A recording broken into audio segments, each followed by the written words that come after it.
Welcome to The Explainer. Today, we're taking a deep, fascinating anatomical tour of the human body, and we're doing this to prove exactly why exercise is, without a doubt, the absolute king of health. Okay, so let's dive right in by asking the ultimate question. It's the one the modern wellness industry is just constantly trying to answer, right? If you had to pick just one single thing to improve your overall health span, what would it be? Now, you might think the answer lies in one of those trendy wellness fads we see popping up everywhere nowadays.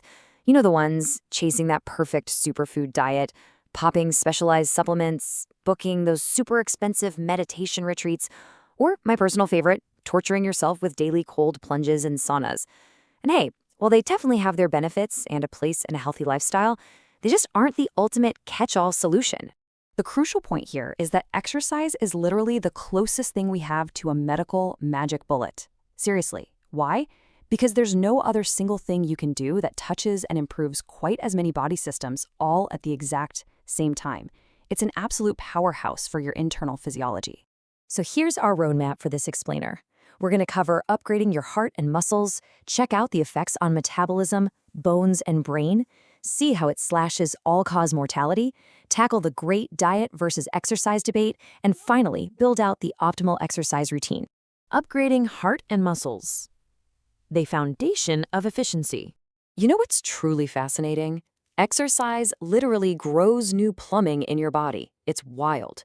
Through this process called capillarization, you are actually growing tiny new exchange vessels right into the myocardium of your heart and into your skeletal muscles. What does that mean for you? Well, it means increased oxygen delivery and vastly improved removal of metabolic byproducts, like lactate. Plus, exercise makes your arteries more elastic and supple. They stretch and recoil perfectly, which lowers your blood pressure and just makes life so much easier for your heart.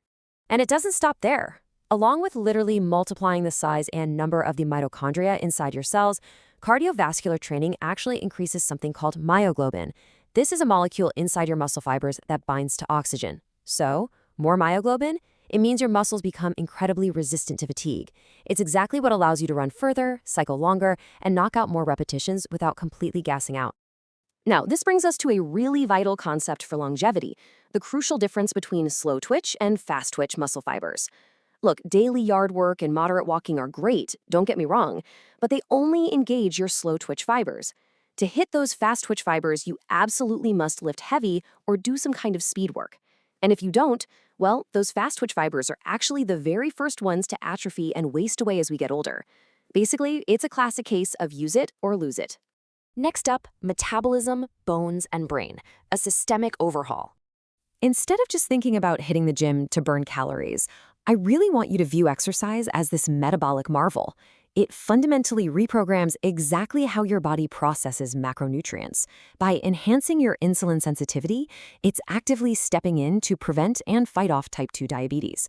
Plus, it dramatically ramps up your body's ability to store glycogen in the liver and muscles, which creates this highly efficient energy management system. Say hello to Jeffrey the Skeleton. His absolute deepest osteological dreams are fulfilled by things like heavy squats and hiking. But why? Well, because weight-bearing activities stimulate osteoblasts. These are cool little bone cells that literally lay down brand new bone tissue in response to exercise. It increases your bone density and acts as your single best defense against osteoporosis. And this is especially vital for females post-menopause, who are at a much higher risk for bone density loss. Now, beyond the bones and muscles, exercise is also this insanely potent brain booster and immune modulator. It acts as a totally natural antidepressant by releasing a flood of endorphins, serotonin, and dopamine. It promotes neuroplasticity, which keeps your learning and judgment sharp and can even potentially delay dementia in older adults.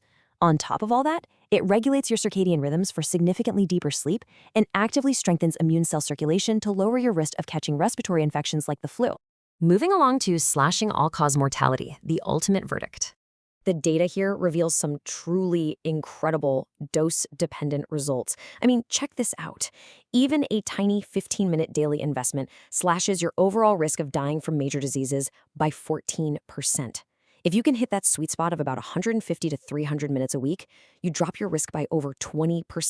And if you're really getting after it, pushing up to 600 minutes, that yields a massive 31% risk reduction. It mathematically protects you from cardiovascular issues, metabolic diseases, and even certain types of cancers. Diet versus exercise, the great debate. Okay, so let's settle this one. Think of diet as the fuel and exercise as the stimulus. A perfect, organic, whole food diet is absolutely fantastic. It gives your cells all the building blocks they need to function. But here's the catch. A perfect diet cannot force the body to adapt. Without the physical stimulus of exercise, your muscles will still atrophy and your bones won't grow any denser. You need exercise to cast that wide net of adaptations, and then you use a great diet to fuel those adaptations. Make sense, right? Finally, let's talk about the optimal exercise routine, your action plan. Ideally, you're going to want to aim for about 2 to 3 hours a week of Zone 2 cardio. If you aren't familiar, this is steady-state exercise at around 60 to 70% of your maximum heart rate. And the easiest way to measure this without buying fancy equipment is the talk test. Basically, you should just barely be able to maintain full sentences in a conversation with a friend while you're doing it. And honestly, this is the absolute best way to build your aerobic base. But at least once a week, you've got to push the limits with a high-intensity session if you want to maximize that heart efficiency. Enter the 4x4 protocol. Here's how it works. You go as hard as you can for exactly 4 minutes, then recover at a steady walk for 3 minutes, and repeat the whole thing 4 times. If you pick the right intensity for this, I promise you, you are going to be seriously questioning your life choices by those final 60 seconds. So putting it all together, this is what a complete science-backed weekly routine actually looks like. Notice how perfectly it balances the different stimuli.